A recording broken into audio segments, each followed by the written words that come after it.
하나님 말씀은 시편 119편 97절에서 112절까지입니다. 시편 119편 97절에서 112절까지 말씀 번갈아 가면서 읽습니다. 제가 먼저 읽겠습니다. 내가 주의 법을 어찌 그리 사랑하는지요. 내가 그것을 종일 작은 소리로 읊조리나이다. 주의 계명들이 항상 나와 함께하므로 그것들이 나를 원수보다 지혜롭게 하나이다. 내가 주의 증거들을 늘 읊조림으로 나의 명철함이 나의 모든 스승보다 나으며 주의 법도들을 지킴으로 나의 명철함이 노인보다 나으니이다. 내가 주의 말씀을 지키려고 발을 금하여 모든 악한 길로 가지 아니하였사오며 주께서 나를 가르치셨으므로 내가 주의 규례들에서 떠나지 아니하였나이다. 주의 말씀의 맛이 내게 어찌 그리 단지요 내 입의 꿀보다 더 다니이다. 주의 법도들로 말미암아 내가 명철하게 되었으므로 모든 거짓 행위를 미워하나이다. 주의 말씀은 내 발의 등이요 내 길의 빛이니이다. 주의 의로운 규례들을 지키기로 맹세하고 굳게 정하였나이다. 나의 고난이 매우 심하오니 여호와여 주의 말씀대로 나를 살아나게 하소서.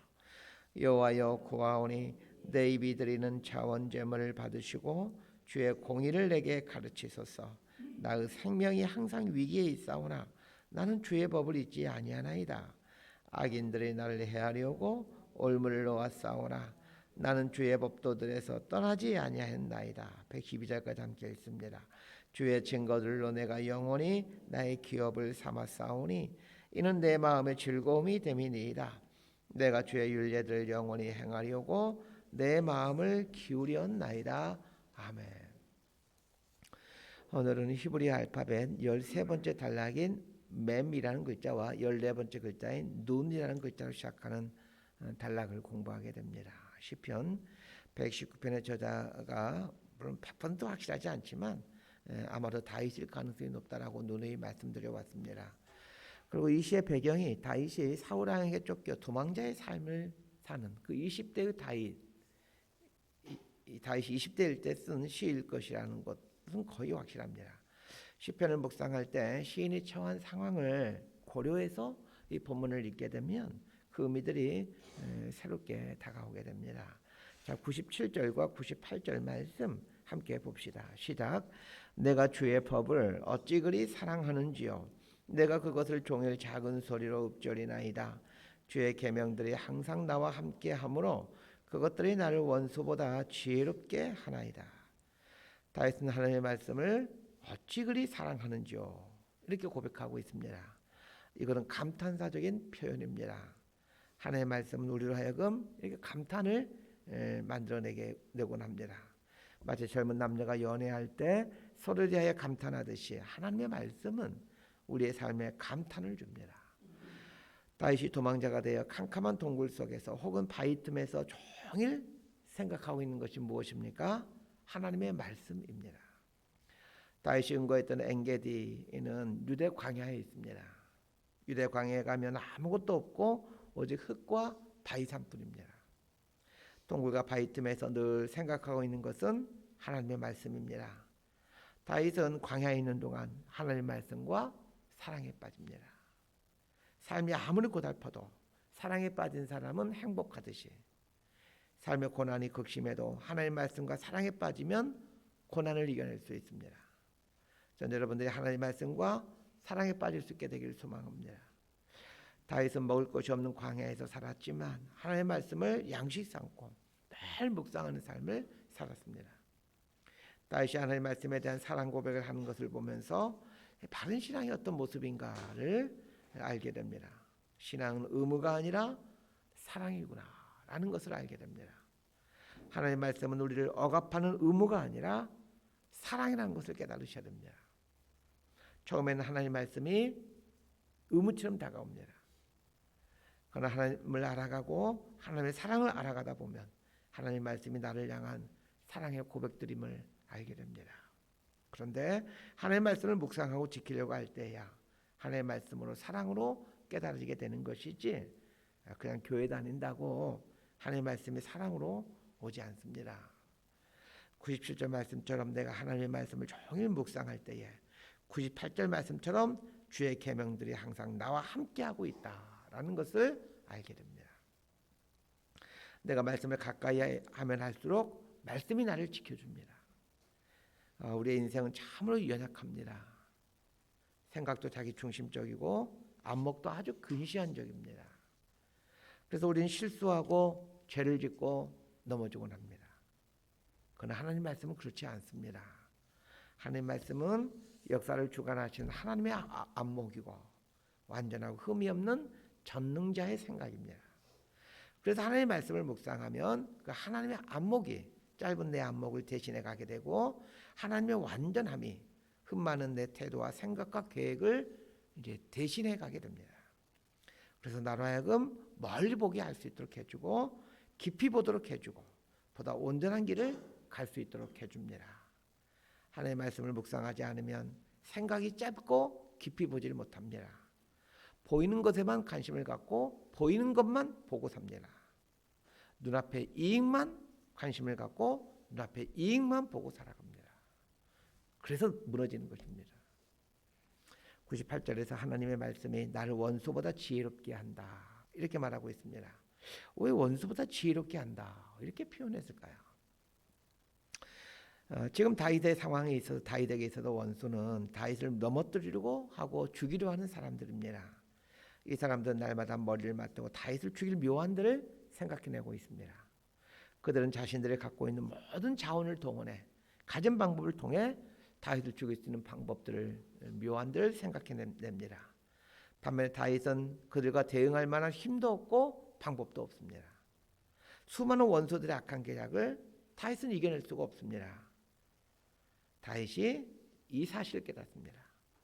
그래서 하나님의 말씀을 붙듭니다.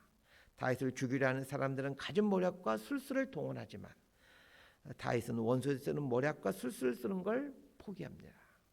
그래서 하나님의 말씀이 알려주는 하나님의 모략을 선택하고 97절 말씀처럼 종일 작은 소리로 읊조린다라고 했고 99절 말씀처럼 늘 읊조린다라고 말을 하는 것입니다. 우리 99절 말씀 함께 보도록 하겠습니다. 시작. 내가 주의 증거들을 늘 읊조림으로 나의 명철함이 나의 모든 스승보다 나음이요. 이 읊조린다라는 말이 반복해서 등장하는데 이 말을 좀 생각해 보십시다. 광야에서 굴 속에서 다윗이 할 수 있는 것이라곤 하나님의 말씀을 읊조리는 것뿐입니다. 읊조리다라는 말의 히브리어가 시하라는 단어인데 이 말에는 짓거리다 이런 의미가 있습니다. 혼잣말로 자꾸 중얼중얼하는 것이 시하라는 말입니다. 계속해서 중얼중얼대므로 하나님의 말씀이 자기에서 떠나지 않게 합니다. 그래서 어떤 일이 생깁니까? 하나님의 말씀이 다윗을 떠나지 않고 다윗을 지키고 있다는 것입니다. 자, 이게 말씀의 비밀입니다. 말씀이 나를 지킨다라는 말은 진짜로 무슨 수호천사가 돼가지고 나를 지켜주는 그런 게 아니고 내 마음과 내 생각을 지켜줌으로 나를 지켜준다 이런 뜻입니다. 내가 말씀을 지키려고 하면 할수록 어느새 말씀이 나를 지켜가고 있습니다. 이거는 말씀을 지키려고 하지 않는 사람은 도저히 알 수 없는 신비입니다. 그래서 말씀을 지키려고 묵상하는 사람은 이런 고백을 하는 겁니다. 우리 103절 말씀 함께 보도록 하죠. 시작. 주의 말씀의 맛이 내게 어찌 그리 단지요 내 입의 꿀보다 더 다니이다. 하나님의 말씀에 대해 또 한 번의 감탄사를 하고 있습니다. 와, 달다. 이렇게 감탄하고 있는 겁니다. 하나님의 말씀의 맛을 느낄 수 있기 위해서는 자꾸 씹고 씹어야 합니다. 껌은 씹을수록 단물이 사라지지만 말씀은 씹으면 씹을수록 단물이 나옵니다. 그래서 말씀은 하나님 만드신 껌이다라고 생각하고 자꾸 씹으시길 바랍니다. 좀 표현이 좀 그렇지만 말씀을 자꾸 읊조리는 삶을 사시길 바랍니다.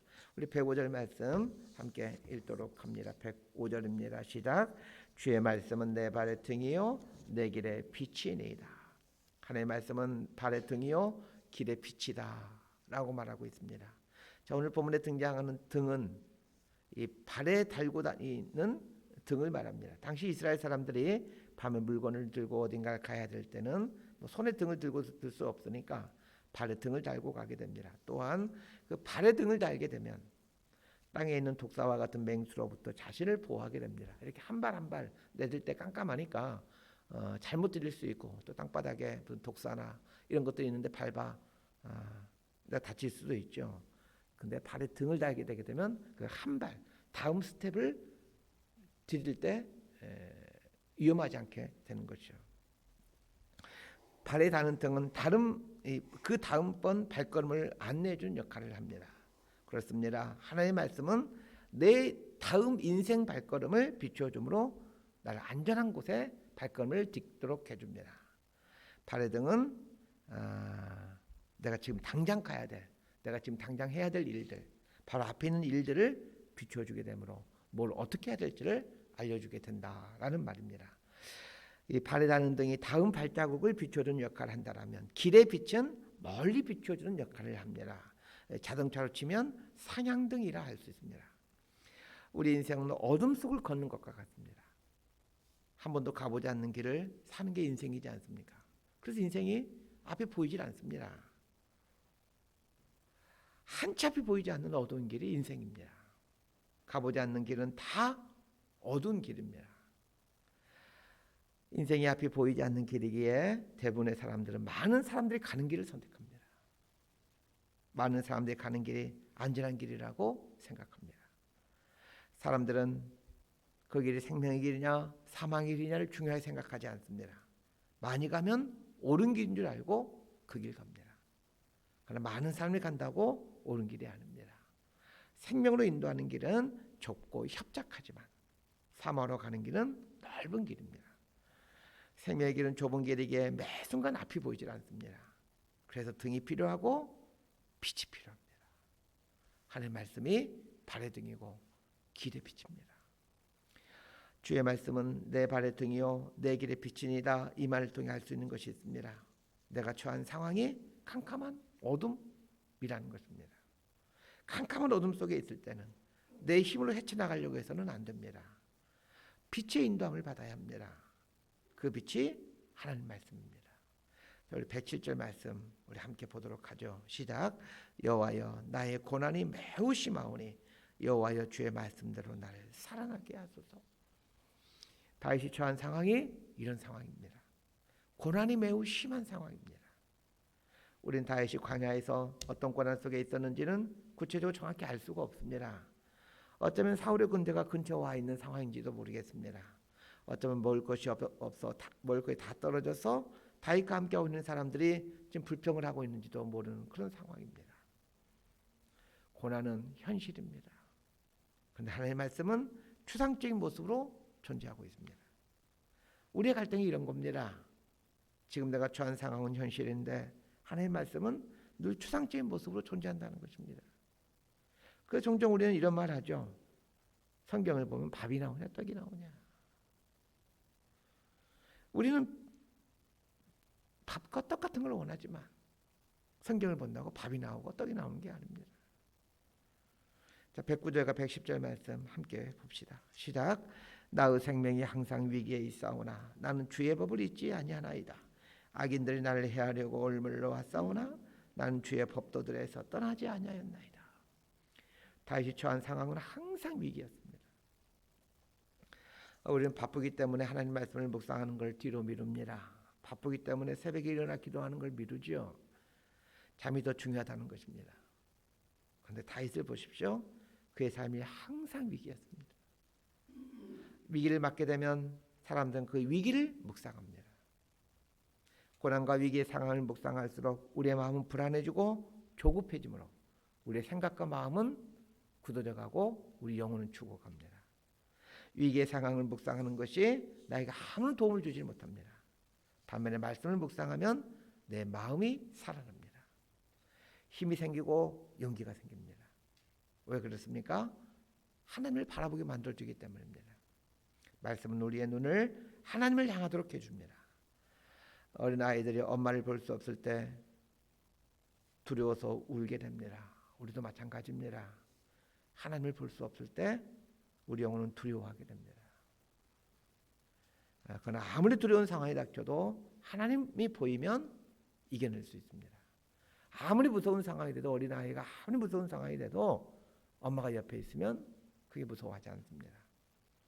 다윗 앞에는 다윗을 잡으려는 올무가 놓여 있습니다. 올무는 쉽게 보이는 게 아닙니다. 동물들이 자신을 잡으려는 올무를 쉽게 볼 수 있으면 올무에 안 걸리죠. 안 보이니까 올무에 걸리는 겁니다. 다윗 앞에 있는 올무도 마찬가지고 우리 인생 앞에 놓여 있는 올무들도 마찬가지입니다. 우리 인생 앞에 놓여 있는 올무들 잘 안 보입니다. 그래서 올무에 걸리는 겁니다. 어렸을 때 눈이 많이 오는 겨울이 되면 밖에 나가지 못하고 추우니까 집에서 있게 됩니다. 집안에 있으면 너무 심심하니까 뭐 장난감이 있겠습니까? 뭐가 있겠습니까? 먹을 것도 없는데 장난감이 어디 있겠습니까? 집안에 있으면 심심하니까 그 참새를 잡는 올무를 놓습니다. 마당에 참새들이 종종 놀러 오는데 그 마당 한가운데 벼 알갱이를 뿌려놓고 그 옆에 그 바구니 같은 걸 세워놓고 가느다란 나무를 걸쳐 놓습니다. 그리고 그 바구니를 지탱하고 있는 나무에 무슨 실이나 무슨 줄 같은 걸 이렇게 매달아 놓죠. 방 안에서 살짝 그렇게 지켜보게 되면 참새가 그 참새들의 벼 알갱이를 먹으려고 모여들게 되죠. 그러면 그 바구니 아래 그 벼 알갱이를 뿌려놨기 때문에 그 바구니 아래에서 이제 이렇게 참새들이 막 그 열매를 주워 먹습니다. 그럼 가차없이 방 안에서 줄을 당깁니다. 그럼 바구니가 참새를 덮쳐서 참새를 잡게 되는 거죠. 참새가 왜 잡히게 됩니까? 올무를 보지 못하고 벼 알갱이만 보기 때문입니다. 헛된 욕심이 우리를 올무에 걸리게 합니다. 그런데 하나님의 말씀은 순결해서 우리 안에 있는 욕심을 보게 해줍니다. 욕심을 보면 올무에 걸리지 않게 됩니다. 말씀을 붙들면 내 안에 있는 욕심이 보여집니다. 이게 말씀 묵상하는 사람에게 주어진 하나님의 큰 축복입니다. 말씀을 묵상하면 내 안에 있는 욕심이 보여지게 되게 됩니다. 근데 그 욕심 옆에는 항상 올무가 놓여 있습니다. 그 올무가 보여지기 시작합니다. 그래서 올무에 걸리지 않게 되는 겁니다. 이런 삶의 방식이 그리스도인의 삶의 방식입니다. 올무에 걸리지 않는 형통함과 평탄함의 삶을 살아가는 삶의 방식입니다. 말씀 정리합니다. 다윗이 깊은 고난 중에 하나님 말씀을 붙들고 삽니다. 그러면서 하나님 말씀이 어떤 유익을 주는지를 알려주고 있습니다. 우리는 살아가면서 고난을 만나고 어려움 만납니다. 다윗이 인생 고난을 어떻게 이겨냈는지를 보여주고 있습니다. 하나님 말씀을 종일 묵상함으로, 종일 읊조림으로 그 말씀이 내 삶의 등이 되게 하고 빛이 되게 함으로 그는 자신의 주어진 인생을 살아갑니다. 그래요. 인생은 한치 앞을 알 수 없는 어둠 속을 여행하는 것과 같습니다. 하는 말씀이 내 길의 빛이요 등이요 길의 빛이니이다 라고 고백한 다윗의 고백을 결코 잊지 마십시오. 말씀을 묵상하면 그 말씀이 나를 지켜줍니다. 말씀대로 살면 말씀이 나를 살려줍니다. 신앙의 중요한 이 원리 잊지 말고 말씀의 인도함을 받아 날마다 살아가는 저희 여러분의 인생이 되기를 진심으로 소망하고 축복합니다. 기도하겠습니다. 하나님 아버지, 우리 힘으로 살아가려고 하는 어리석음 용서하시고 하나님의 말씀을 인생길의 등과 빛 삼아 인도함 받는 삶을 살게 해 주옵소서. 우린 연약하고 미련합니다. 멀리 볼 수 없습니다. 깊이 볼 수도 없습니다. 생각이 짧습니다. 하나님의 말씀 우리 인생 눈을 밝혀주셔서 하나님이 보신 생명의 길을 볼 수 있게 하시고 진리의 길을 보므로 그 길을 선택하며 살아가는 우리들 인생이 되게 하여 주옵소서. 예수님 이름으로 기도드리옵나이다. 아멘.